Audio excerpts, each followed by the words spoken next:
ஒரு சரித்திரம். மாற்றம் என்பது மட்டும் மாறாதது. அது எல்லா துறையிலையும் உண்டு. சமூகத்திலும் சரி, அரசியலிலும் சரி,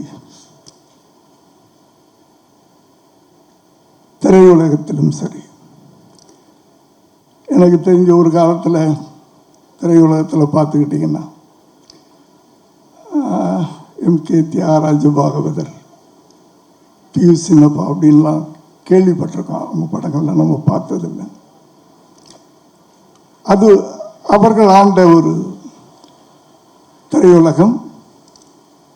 அதற்கு பிறகு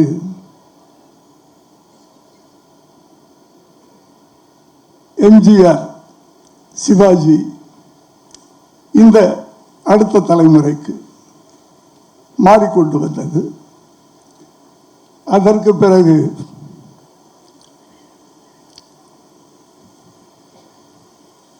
ரஜினி, கமல்,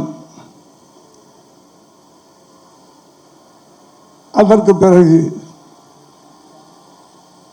இன்றைய சூப்பர் ஸ்டார்கள், இப்படி இந்த மாற்றங்களை யாராலும் மாற்ற முடியாது.